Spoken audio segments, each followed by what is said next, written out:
નમસ્તે, જય શ્રી કૃષ્ણ। આજે આપણે પૂરક વાંચનનું બીજું કાવ્ય છે આવકારો એ જોઈશું। આવકારો એટલે કે આપણા ઘરે જે મહેમાન આવે એની મહેમાનગતિ કઈ રીતે કરવાની એના વિશેની વાત છે। એના જે કવિ છે દુલા ભાયા કાગ, જન્મ છે 1902, અવસાન છે 1977। કવિ દુલાભાઈ ભાયાભાઈ કાગનો વતન અમરેલી જિલ્લાનું મજાદર ગામ છે।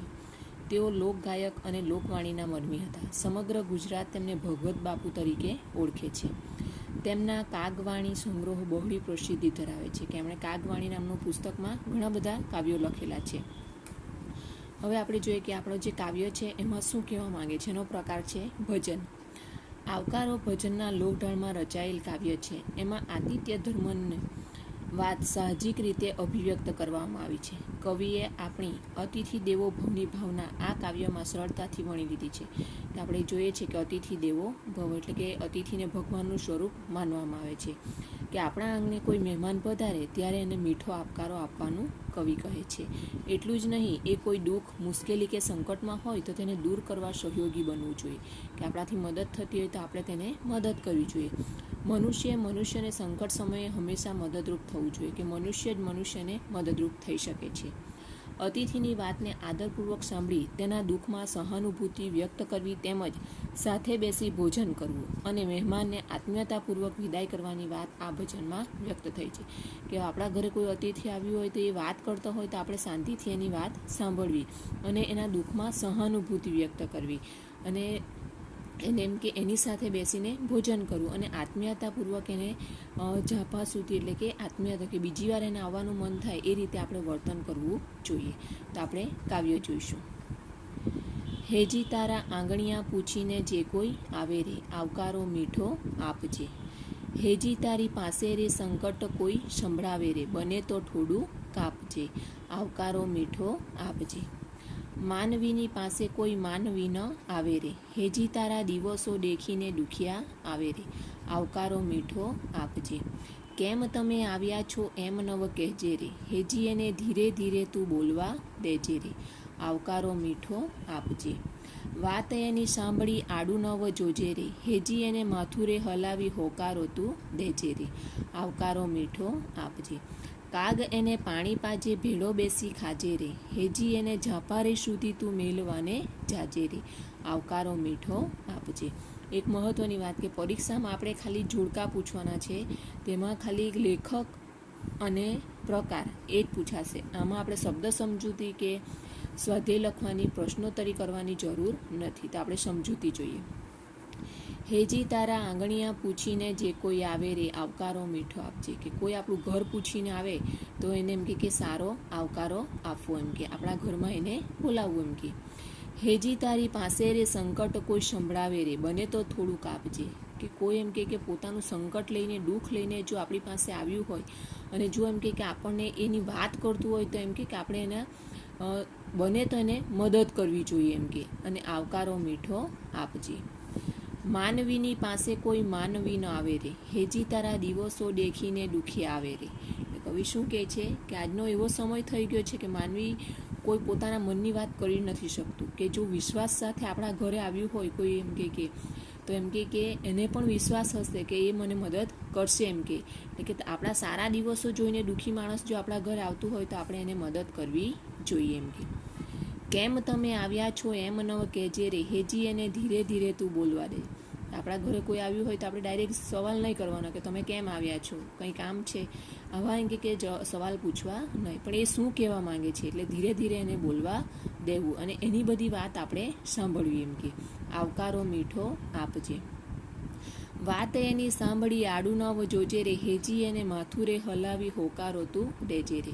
હવે આપણી સાથે વાત કરે અને એણે કોઈક પૈસાની કે કંઈક મદદ માંગી હોય તો આપણે આડું નહીં, એટલે આપણને એમ નહીં થવું જોઈએ કે આ તો મદદ માંગવા માટે આવ્યો છે, આ તો પૈસા લેવા માટે આવ્યો છે, પણ એમ કે એના દુઃખમાં એમ કે ખરેખર આપણને એમ કે સહાનુભૂતિ હોય એ રીતે માથું હલાવીને એની વાતમાં હોકારો દેવાનો છે, કે હામાં હા પૂરવાની છે અને આપણાથી મદદ થાય તો આપણે એને મદદ કરવાની છે એમ કે।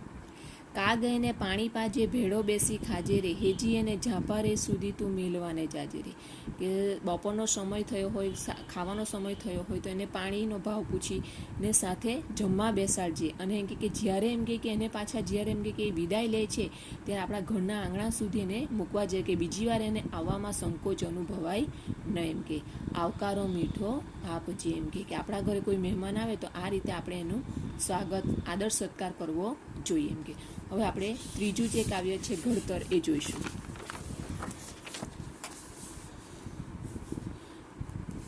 ઘડતર એટલે કે આપણા જીવનમાં જે સંસ્કારોનું ઘડતર આપણા એક મા બાપ કરે છે, અને બીજું છે તો સ્કૂલ, આપણી શાળા, એના પર આ કાવ્ય લખાયેલું છે.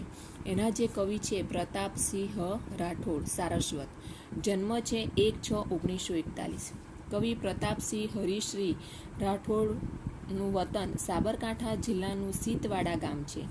તેઓ શિક્ષક અને આચાર્ય તરીકે નિવૃત્ત થયા છે. મથામણ અને વાછરોટ એમના કાવ્ય સંગ્રહો છે.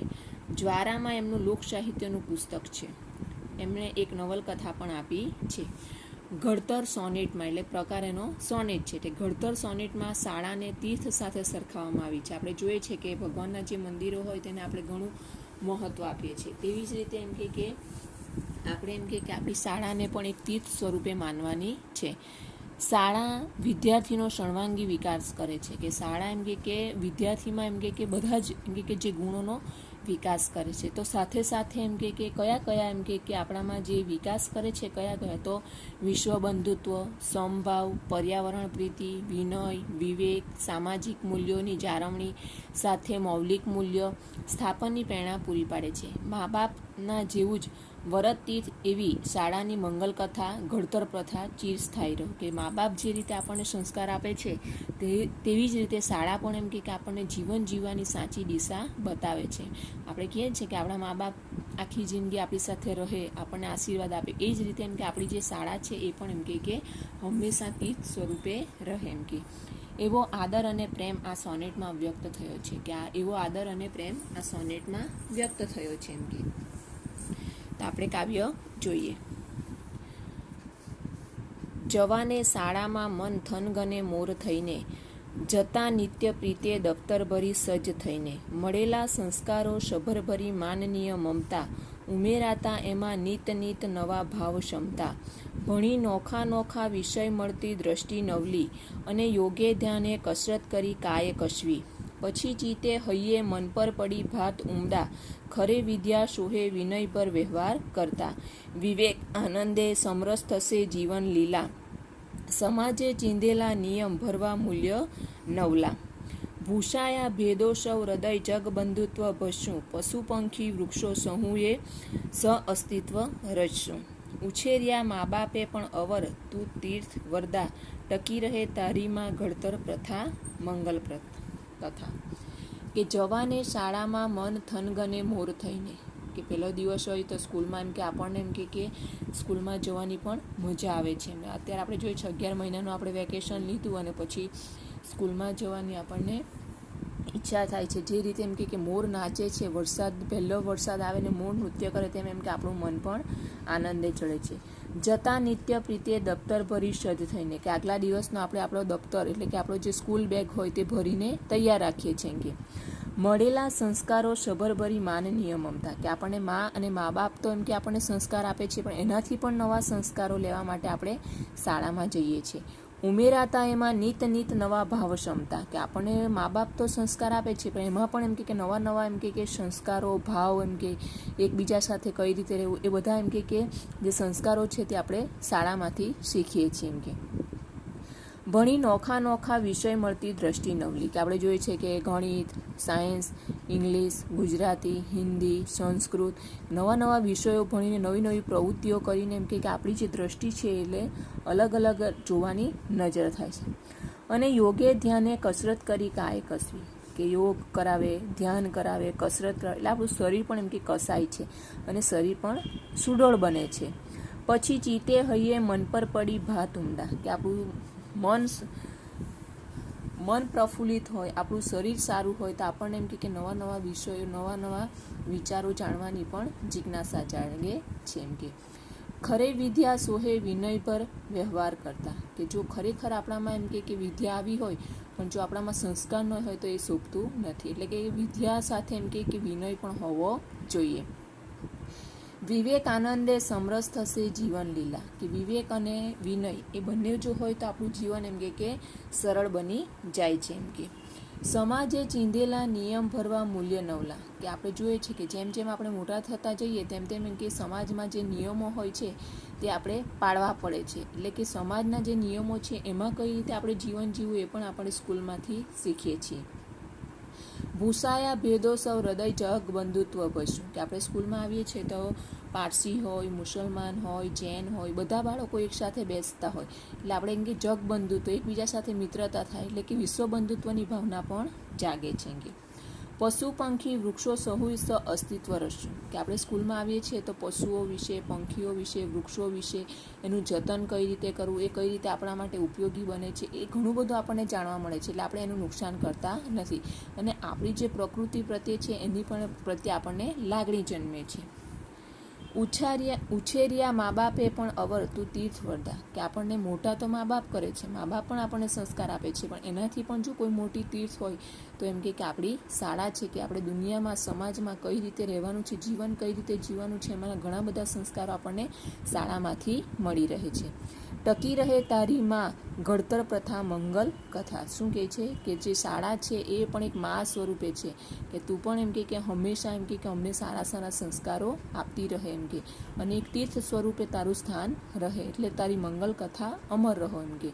એ જ રીતે એમ કે મા બાપ આપણને સંસ્કાર આપે છે એવી જ રીતે શાળા પણ આપણને ઘણા બધા સંસ્કારો આપે છે. તો અહીંયા આપણા આ કાવ્ય પૂરા થાય છે. અસ્તુ.